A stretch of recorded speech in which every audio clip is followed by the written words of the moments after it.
प्रभु यीशु मसीह के मधुर और मीठे नाम में आज दिनांक 14 सितंबर दिन गुरुवार को आप सब श्रोताओं का हार्दिक स्वागत करते हैं। आज के दिन के लिए जो वचन है लिया गया है मरकुस रचित सुसमाचार उसका 10 अध्याय 49 पद। वचन कहता है, ढाढ़स बांध उठ, वह तुझे बुलाता है। प्रियो, जो लोग अंधे बरतिमाई को बुलाने, जब यीशु मसीह ने अंधे बरतिमाई को बुलाया तो उनका पहला कथन था, जो लोग वहां पे थे उन्होंने कहा ढाढ़स बांध, या यूं कहें कि साहस रखो या मजबूत बनो। इन शब्दों से बरतिमाई में आशा और दिल में विश्वास आया। हिम्मत रखो, इन शब्दों से कम एक अंधे के जीवन में एक साहस आई। प्रियो, वैसे ही मसीह भी हमें साहस देता है।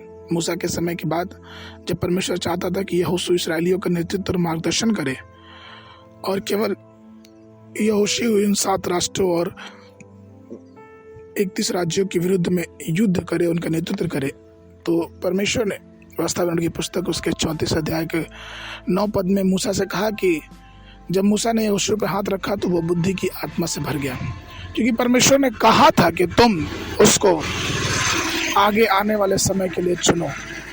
प्रियो, परमेश्वर अपने सेवकों के द्वारा, परमेश्वर अपनी आत्मा के द्वारा हमें सामर्थ्य देता है। परमेश्वर अपने स्वर्गदूतों के माध्यम से हमें सामर्थ्य देता है, या फिर यूं कहें कि हमें साहस देता है। इब्रानियों की पुस्तक उसका 1 अध्याय के 14 पद में वचन कहता है कि क्या वे सब सेवा टहल करने वाले आत्माएं नहीं, जो उद्धार पाने वाले के लिए सेवा करने को भेजी जाती हैं।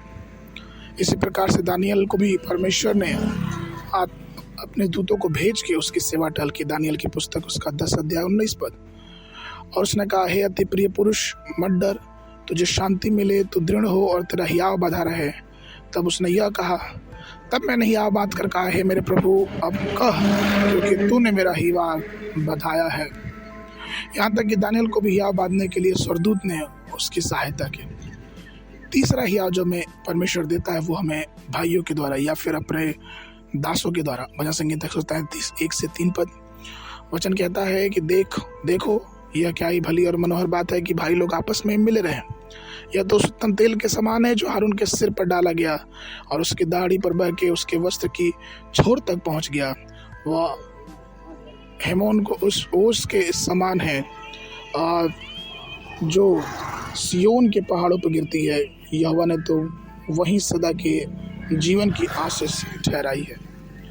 प्रिय, पवित्र शास्त्र कहता है कि एक दूसरे की सहायता करते और उनमें से अपने एक दूसरे को भाई मानते हुए हियाव बांधा करो। यशायाह की पुस्तक उसका 41 अध्याय 6 पद। इसी प्रकार प्रियो, हमें चाहिए कि हम प्रभु यीशु मसीह के प्रेम में मजबूत होकर आगे बढ़ते रहें, हियाव बांधते रहें, हिम्मत देते रहें। प्रभु यीशु मसीह उस कलवरी क्रूस पे भी हमको हिम्मत दिया, क्योंकि वो अपने कार्य को पूरा किया।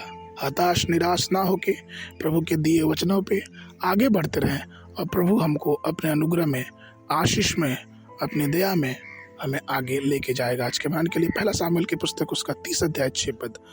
और दाऊद बड़े संकट में पड़ा, क्योंकि लोग अपने बेटे बेटियों के कारण बहुत शोकित होकर उस पर पथरवाह करने की चर्चा कर रहे थे, परंतु दाऊद ने अपने परमेश्वर यहोवा को स्मरण करके हियाव बांधा। बाइबल अध्ययन के लिए सुबह के समय नीति वचन की पुस्तक उसका 19, 20, 21 अध्याय, शाम के समय 2 कुरिन्थियों की पुस्तक उसका 7 अध्याय। परमेश्वर आप सबको आशीष देवे। आशीष